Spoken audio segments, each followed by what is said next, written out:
One of, if not the craziest June 23rds in NHL history. Funny enough, your Flyers don't even take part in their storied tradition of previous June 23rd trades. What did we learn? Starting with the New Jersey Devils and Calgary Flames, previous second overall pick, Simone Nemec, gets traded for a 2027 first-round pick, a 2028 first-round pick, and a second-round pick, a premium pick this year. You then go to Ottawa, who of course makes the Brady Tkachuk trade. They acquire William Eklund from San Jose, along with a couple other prospects, for the 9th overall pick. We move on to Washington and Columbus. Jordan Kyrou to Washington in exchange for Connor McMichael, the 16th overall pick this draft, and Milton Gastrin, a prospect, a Swedish center, who I mentioned by name because he was a player that figured right into the Flyers mix, their glut of 4 second-round picks just last year in 2025. And then to cap it all off, Bowen Byram, a rumored Flyers target, goes to Chicago for the 4th overall pick and a second this year. Just an insane flurry of moves throughout the course of just hours. And the overarching theme for me here is that top 10 picks hold their value. Twofold. If you have the pedigree of a top 10 pick, a la Eklund, Byram, Nemec, you hold value. You can store value to that drafted team, even if things don't go well according to plan, as swimmingly as the team who drafts you would hope. You can be traded for maybe not all the value, maybe even more the value than what you were picked at.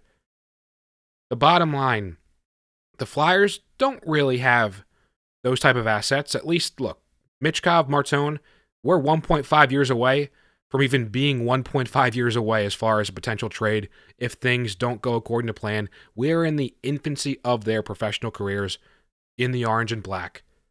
Ideally, things go incredibly. That's what we all want. The bottom line is, the Flyers, we don't have that prospect pedigree, center, defenseman to dangle in a trade. So any type of big acquisition this offseason would have to be Danny Briere being creative, doing what possibly he said in his pre-draft availability after also the Joseph Wall trade. He's uncomfortable. I don't really think I want to part with, future first just yet. Well, what are we going to do then? When you look at the series of moves this past June 23rd that we just saw, the 9th overall pick gets traded for a William Eklund who, in 3 years, 3 full seasons effectively with San Jose, averages 16 goals a year, 52 points, going to be 24 this year. Compare it to, say, an Owen Tippett, who's, yes, he's 3.5 years older, but actually has 3 more years of term, $6.2 million per year, compared to $5.6 for Eklund. Eklund, who's sub 6 foot, not an incredible all situations player. Owen Tippett, a significantly better goal scorer. Could a trade have been made with Ottawa for the 9th overall pick? Is there a trade still to be made? Danny Briere, look, it's a conundrum. You don't want to necessarily trade Tippett for just a pick, right? But if you are in a rebuild, which you admittedly we are, well, wouldn't you want to collect assets to collect a potential top 10 pick? A potential top pairing defenseman in what's hailed as a very good defensive class this year, the top 10 still holding value. Maybe outside of that, the class gets very thin very quick. And then you look at a Bowen Byram, where it wasn't just apparently the Blackhawks who ultimately secured him via really the 4th overall pick, but it was also the Rangers, were willing to give up the 5th overall pick. You had the Sharks also willing to give up the 9th overall pick that they had just acquired earlier in the Eklund deal. You have to get creative. There's only so much of your own supply, your own assets, the culture that we've built, right? That is untouchable. That's unmovable. And as we look forward these next several days, a week and a half, I'll still have some patience. I'll give Danny Briere the benefit of the doubt here. But then you start to consider in your own division, the success you had, okay, awesome. Top 3 in the Metro. You get that playoff spot. You beat your foremost arch rival in a playoff series. How were you able to really secure that Metro top 3 spot? Some teams had just down years, collapses at the end even as well. But you're looking at, how about the Capitals? Their move acquiring Kyrou, giving up draft capital, a first-round pick. Also, Justin, sign and trade for Alex Tuch, the top dog in free agency. Another top 6 type of player. We know Ovi, very well going to be his last year next year, so the Caps have all the motivation in the world to be competitive, to be in a relative all-in type of mode. Then you look at the Devils, they didn't really get any players back to make them more of a win-now team, right? In a trade where you trade Nemitz, your former 2nd overall pick, where you get multiple firsts back, though, and a 2nd-round pick, another premium pick. What do they do with those picks? How do they improve? How do they potentially take a step forward compared to last year? Are you really confident that what you have, staying put, is going to earn you another top 3, a guaranteed playoff spot? All these teams that were behind you this past year, the moves they're making, they're just not going to pass you. It's a really dangerous bet to make. And it's a bet that I don't think makes sense. And it's a bet that, quite honestly, when you think about the ultimate goal, to be a contender, you don't have to go fully all in. That's not what I'm arguing for. But how are you going to set yourself up to be potentially in that top 4, top 5 team list for the next star that seeks a trade, that asks out from whatever situation they're in? How do you know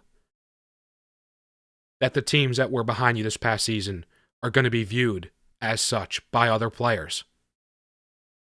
Other teams, like a New Jersey, like even the Islanders, for example, who have franchise-level centers or a one defenseman, who certainly in their own right act as selling points as far as attracting talent.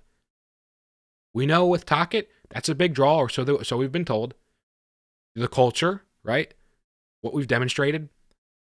Briere, he cannot afford to stay pat, to go through an offseason that is primarily, we'll just re-sign Glendening. We added certainly a huge need in terms of a second goalie.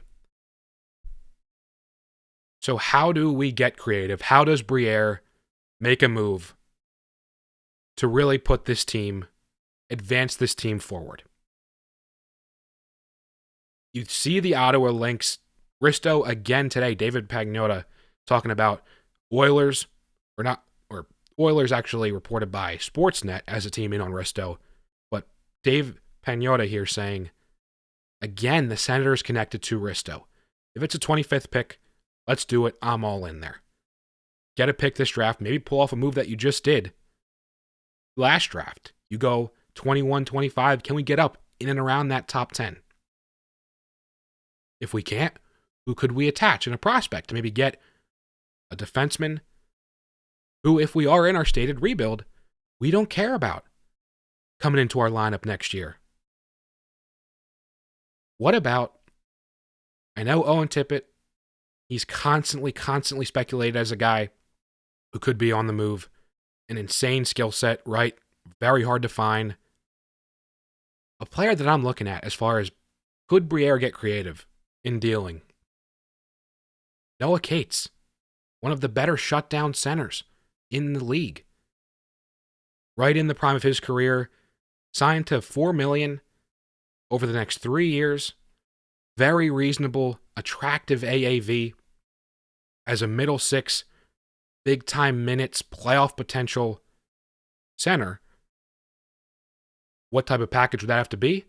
You get a center in return.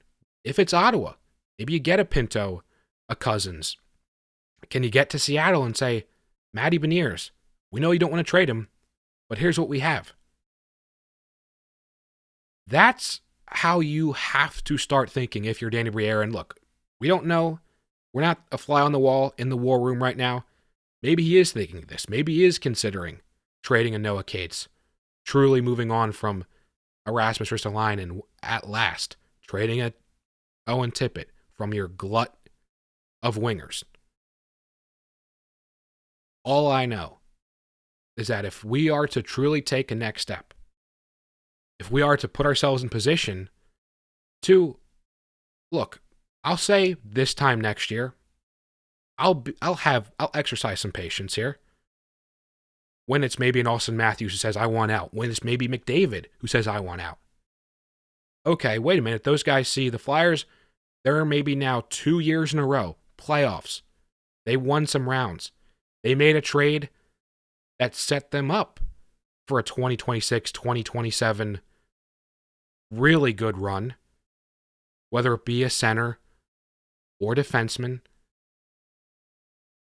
We have to be proactive. Danny Briere cannot afford to be inactive. That is my conviction. And we look at, with all this trade, flurry movement, the top 20 has changed quite a bit. Dating back days ago, funny enough, Buffalo, who is the host for the 26th draft, where you know they want to get their fans. It's a new era for them.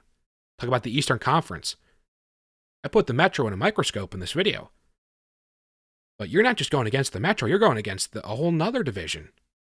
An Atlantic that is loaded. But nonetheless, Buffalo now having 4, pick 20.